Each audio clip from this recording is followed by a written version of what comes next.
노은지 기자의 순간 포착 잘 들었습니다. 자, 이번에는 자유한국당 얘기를 좀 잠깐 해볼 텐데 자유한국당이 오늘 서울시당 신년 인사회가 있었습니다. 서울 마포에서 있었는데 글쎄요, 이게 좀 잘 치러졌어야 되는 행사인데 홍준표 대표가 오늘 약간 좀 인상을 찡그릴 수밖에 없는 일이 있었다면서요? 예, 그렇습니다. 우선 제가 설명해드리기 전에 홍준표 대표의 목소리 듣고 한번 설명드리겠습니다.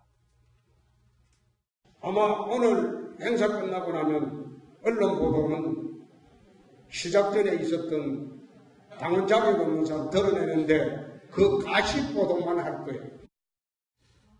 자, 그럼 이제 시청자분들 궁금하실 겁니다. 이 당원 자격이 없는 사람이 과연 누굴까? 그래서 요 바로 뒤에 이 상황 영상을 더 준비했거든요. 그 영상 보고 오시겠습니다. 기자회견까지 아니잖아요. 그럼요. 당대표가 저는 아무것도 안 하고 있었어요. 저는 가만히 여기 이 자리에 앉아 있었습니다. 아니 여기가 대표 자리예요. 대표 자리는 저기라고 아까 제가 얘기를 들었어요. 비키세요. 앞에 서서 계속 있는 것도 협박죄에 해당됩니다. 비키세요. 손대지 마. 지금 뭐 하는 거예요 지금? 어디서 만나세요? 손대지 말라고.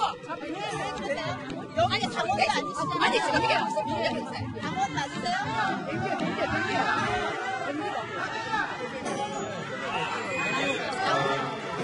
내가 걸어나가겠다 떨어져요. 알겠어요. 네, 유해전 최고위원 때문에 저 좀 행사가 좀 아수라장이 됐던 거군요. 네, 그렇습니다. 본인이 계속 이제 재심 청구를 했기 때문에 아직 그 징계가 최종 확정이 된 게 아니어서 난 서울시당 당원이고 최고위원이다 이런 얘기를 계속 했거든요. 그래서 최고위원이니까 서울시당 행사에 내가 올 자격이 있다 이런 얘기를 계속 하고 있었던 건데 홍준표 대표랑 혹시 마주쳐서 좀 갈등을 빚지 않을까 이런 생각을 좀 했었는데요. 보니까 홍준표 대표가 류여애 전 최고 왔다고 하니까 안 들어가겠다라고 해서 밖에 계속 있다가 류 최고가 제 발로 걸어 나가고 난 이후에 들어왔거든요. 그래서 좀 뭐 두 사람의 충돌은 없었는데 어쨌든 류 전 최고가 오랜만에 나타나서 저렇게 약간 소란을 피우는 모습이 또 한 번 연출이 되고 말았습니다. 저는 전 작가님 이게 홍준표 대표는 어쨌든 제1야당 대표고요. 그런데 어떻게 유해애 전 최고위원하고 자꾸 이렇게 뭐가 자꾸 이게 엮이게 되네요. 참 이 상황이. 예. 아니 정말 재밌긴 하잖아요. 보면은 웃을 일 요새 없는데 이제 웃게는 되는데 저거는 정말 그 홍준표 대표하고 유여의 최고하고 둘이 만나서 개인적으로 풀 일이지 저거를 시당 행사라든가 또는 정말 제1야당의 행사에서 저런 웃음거리를 또 그리고 유여의 최고로서는 상당히 그 좀 난감할 것 같아요. 그런 점에서 좀 개인적으로 좀 풀었으면 좋겠어요. 정말 저게 뭔가 싶네요. 네. 어쨌든 뭐 저렇게 시끌시끌하게 시작은 했는데 홍준표 대표가 오늘 서울시당 행사였다 보니까 지방선거 승리하겠다 또 이런 다짐을 했는데요. 홍 대표의 목소리 한번 들어보시겠습니다. 전국 단위의 선거는 바람입니다. 바람이고 민심을 움직이는 것은 서민입니다. 언론도 아니고 방송도 아닙니다. 개가지수도 기차는 간다. 묵묵히 우리 갈 길을 갑니다. 네, 세 번만 외치고 내려가겠습니다. 자, 6.13 지방선거 이긴다! 이긴다! 이긴다!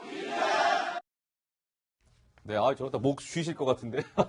자, 그런데 어디 인재는 아니다 뭐 이런 얘기가 많잖아요, 한국당이. 근데 오늘 기자들하고 약간 홍준표 대표가 약간 좀 이게 저거 신경전이라고 봐야 돼요? 어떻게 봐야 돼요, 강 기자? 뭐 어떻게 보면 좀 까칠하게 좀 대응을 한 건데 뭐 인터뷰를 좋아하지 않은 홍 대표지만요. 서울시장 연대에 둔 사람이 있냐고 기자들이 물어봤는데 네가 나가라라고 이제 뭐 갑자기 이제 인재 영입이 된 건데요. 일단 농담으로 인재 영입이 된 겁니까? 기자? 네.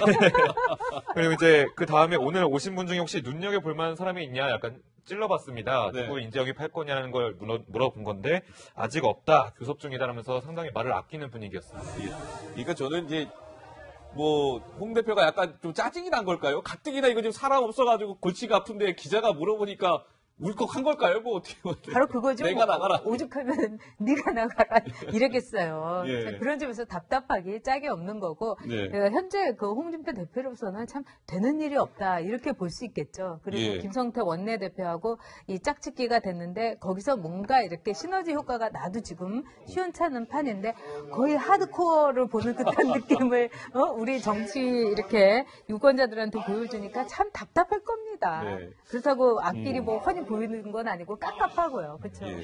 이게 갑갑한 상황이라고 하셨는데, 자, 그렇다면 남경필 경기지사가 바른정당 소속이었다가 이제 한국당으로 복당을 했습니다. 자, 남경필 지사의 복당, 그래서 한국당에 좀 숨통을 튀는데 좀 역할을 할까요? 어떻습니까, 노 기자? 일단은 이제 경기지사 후보군도 한국당에 마땅치 않았기 때문에 홍 대표가 남 지사에게 경기지사 불출마 조건으로 들어와라 이런 제안을 했다 이런 얘기도 전해지고는 있지만 어쨌든 뭐 후보군이 하나 늘었다고는 볼 수 있으니까요. 인재난을 겪는 입장에서는 어쨌든 대선 주자급 인물이잖아요. 좀 기회가 될 수 있겠다 이렇게 볼 수는 있을 것 같은데 네. 실제로 이제 남 지사가 어느 정도의 어떤 이제 그 이미지 회복을 하느냐가 문제일 것 같은데요. 지금 사실은 그 여론이 상당히 좋진 않은 편이더라고요. 보니까 이제 복당을 하는 어떤 이제 인사들에 대해서는 젊은 층의 여론이 좋지 않습니다. 그러니까 그래요? 혁신을 할 것처럼 나가놓고는 슬그머니 들어오는 그런 모습이 좀 혈세다 이런 비난을 좀 받기도 하는 거고요. 그리고 남지사 입장에서는 아들의 어떤 악재도 그 지난해 있었다 보니까 이런 이미지를 어떻게 바꾸느냐가 스스로에게 좀 숙제가 될 것 같습니다. 예. 알겠습니다. 남경필 경기지사 얘기 나왔으니까요. 시청자들 이 얘기 좀 해볼까요? 남원정이라고 들어보셨죠? 남경필, 원희룡, 정병국을 일컫는 말인데 글쎄요. 강병규 기자가 이 남원정에 대한 뭔가 스토리를 좀 준비해보지 않았습니까? 네, 제가 준비해봤는데요. 예. 이게 남원정이란 말이 사람 이름이 아닙니다. 뭐 줄임말인데요. 그래서 이렇게 남원정 씨를 소개합니다라고 좀 제목을 붙여봤습니다. 2001년 사진이에요. 그때 당시만 해도 좀 풋풋한 그런 재선 초선 의원들이었는데 남경필 지사, 원희룡 지사, 그 정병국 의원을 줄여서 남원정이라고 하는데요. 별명이 각가지 있습니다. 남경필 지사는 오렌지족이라고 별명이 있는데 아마 부유한 그 부모 밑에서 화려하게 살았다는 그 비꼬는 의미의 별명인데 본인은 뭐 개의치 않는 것 같습니다. 원희룡 지사는 제주에서 공부를 했고 서울대 수석 입학까지 한 뭐 수재, 그래서 제주 천재라는 별명을 달고 살았고요. 정병국 의원은 스스로도 이제 힘차게 일한다는 그런 의미의 슈퍼맨이라는 그런 별명을 달고 있습니다. 네. 자, 이 사람들 2001년도 사진인데 이때부터 인연은 쭉 진행됐거든요. 이제부터 한 번 더 알아보겠습니다. 자, 이게 2004년 당시 사진인데요. 그때도 상당히 좀 피부도 하얗고 좀 풋풋했죠. 근데 이제 함께 있을 땐 두려울 게 없었다는 게 일단은 당 지도부와 상당히 반대되는 그런 말들을 상당히 많이 소신껏 발언을 했었습니다. 일단 수구 탈피해야 된다라면서 당 지도부를 교체해야 된다라는 쓴소리와 함께 당시 이제 노무현 전 대통령 탄핵안을 이제 한나라당에서 주도하지 않았습니까? 근데 당시에도 이 탄핵은 안 된다라면서 한때는 서명을 거부한 적이 있었습니다.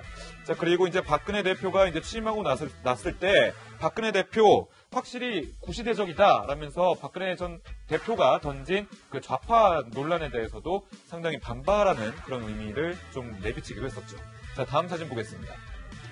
이거 뭡니까? 친구 따라 강남 갔다 원희룡 지사가 가운데서 이제 복싱하는 자세를 흉내낸 건데 이때가 2017년, 그러니까 지난해 7월 달의 모습입니다. 바른정당에 세 사람 함께 입당을 한 건데요. 이제 국정농단 이후에 새누리당이 이제 사실상 많이 위기를 겪을 때 그때 나란히 이제 바른정당으로 따라 나선 겁니다. 그때 따라 나서면서 함께 보수를 개혁하겠다, 개혁보수하겠다라는 그런 의미를 던졌는데요. 그렇게 이때까지는 세 사람 정말 친했습니다. 한계를 걸을 것만 같았고요. 당시 남원정이라는 그 별명에 대해서 애틋한 뜻을 표하기도 했었는데 당시 영상 보고 오시겠습니다. 그 언론이 지어진 거예요. 남원정을 편하다 순.